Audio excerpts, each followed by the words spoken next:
Good morning అండి. మొదటిసారిగా my hub ఛానల్కి విజిట్ చేసిన వారు సబ్స్క్రైబ్ చేసుకోండి. కావాల్సిన ఇన్ఫర్మేషన్ కోసం కామెంట్లు తెలియపరచండి.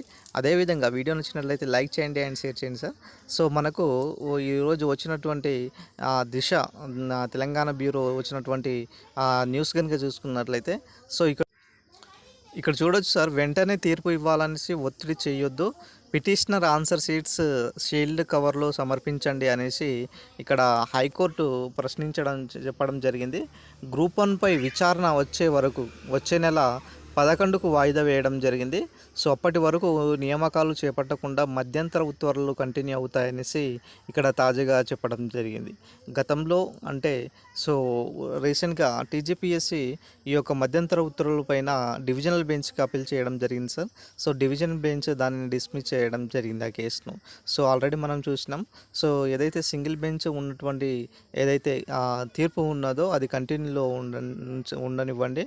సో మధ్యలో మేము జోక్యం చేసుకోలేము కాబట్టి ఒకవేళ మీకు కనుక ఏమైనా మళ్ళీ న్యాయం జరగలేదు అని భావిస్తే మీరు తర్వాత మళ్ళీ మా దగ్గర రావచ్చు అనేసి చెప్పడం జరిగింది.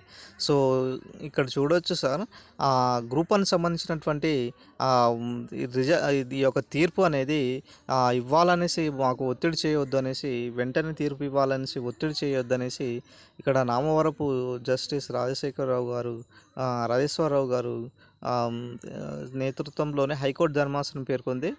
పిటిషనర్ పూజితారెడ్డి ఆన్సర్ షీట్ కవర్లో సమర్పించాలనేసి ఆదేశించింది. సో గ్రూప్ 1 మెయిన్స్ మూల్యాంకనంపై దాఖలైనటువంటి పిటిషనర్పై హైకోర్టు శుక్రవారం విచారణ జరిపింది. పిటిషనర్ తరపునటువంటి అడ్వకేట్ రచనారెడ్డి వాదనలు వినిపించారు. తెలుగు మీడియంలో రాసిన అభ్యర్థుల పేపర్లు మూల్యాంకనం చేసే వారు ఏ మీడియం చెందిన వారో తెలపాలనేసి ధర్మాసనం పేర్కొన్నసి అభ్యర్థించారు. 2 కేంద్రాల్లో పరీక్షలు రాసిన వారిలో 12% మంది క్వాలిఫై అయ్యారనేసి, అది ఎలా సాధ్యమైంది అనేసి టీజీపీఎస్సీని తెలుపనున్నారు. సో ప్రభుత్వ శాఖల్లో ఉద్యోగం చేస్తున్న వ్యక్తి ప్రైవేట్గా కోచింగ్ ఇస్తూ బుక్స్ మెటీరియల్ కూడా తయారు చేస్తున్నారనేసి కోర్టుకు వివరించారు. సో మొత్తానికి అయితే గ్రూప్ 1 సంబంధించినటువంటి ఏదైతే ఇష్యూ ఉన్నదో ఒక ఫైనల్ స్టేజ్కి వచ్చే అవకాశం ఎక్కువ దాదాపు కనబడింది సార్. ఎందుకంటే జూన్ 11కు దీనికి సంబంధించినటువంటి ఏదో ఒక అప్డేట్ అయితే తెలియజేయడం, 1-2 హియరింగ్తో చేసే అవకాశం ఎక్కువ కనబడుతుంది కాబట్టి, సో గ్రూప్ 1లో నియామకాల్లో నిజంగా ఏదైనా అవకతవకలు జరిగినాయా లేదా అనేది ఒక క్లారిఫికేషన్ వచ్చే అవకాశం ఉంటుంది.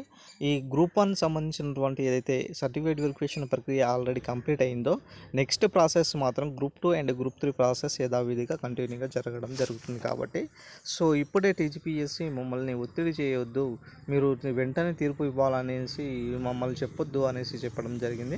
ఎందుకంటే దీనికి సంబంధించినటువంటి సమగ్ర లోతుగా విచారణ చేయాలన్న ఉద్దేశంతో మరి ఏ అభ్యర్థికి కూడా అన్యాయం జరగకుండా అటు టీజీపీఎస్సీకి అయినా సరే ఇటు అభ్యర్థులకైనా సరే ఎటువంటి అన్యాయం జరగకుండా ఈ యొక్క పారదర్శకంగా ఉండాలన్న ఉద్దేశంతో సో మాపై ఒత్తిడి తీసుకురావాకండి, మేము ఖచ్చితంగా దీనికి సంబంధించినటువంటి గురించి చెప్తామనేసి చెప్పడం జరిగింది సార్. సో దీనికి సంబంధించినటువంటి ఇష్యూ ఏదైతే ఉన్నదో సో వేచి చూడాలి. మరి గ్రూప్ 1 సంబంధించినటువంటి ప్రక్రియ ఎంతవరకు ముందుకెళ్తుందో అన్నది ఒక చర్చనీయాంశంగా మనకు మారబోతుంది సార్. ఈ యొక్క మధ్యంతర ఉత్తర్వులు ఏదైతే ఉన్నాయో దీన్ని కంటిన్యూ అవుతాయి అనేసి చెప్పడం జరిగింది. దీనికి సంబంధించినటువంటి పూర్తి వివరాలు మనకు జూన్ 11 తర్వాత తెలుస్తాయి కాబట్టి, సో అప్పుడు ఒక వీడియో ద్వారా మేము ఖచ్చితంగా తెలియపరుస్తాం sir. So thank you friends. ఇది మనకు ఓవరాల్గా సంబంధించినటువంటి చాలామంది అభ్యర్థులు అంటున్నారు, ఎందుకు సార్ దాదాపుగా 10-15 డేస్ నుంచి వీడియోస్ చేయట్లేదు అనేసి. ఈ యాక్చువల్గా యూట్యూబ్ అనేది హ్యాక్ అవ్వడం జరిగిందండి.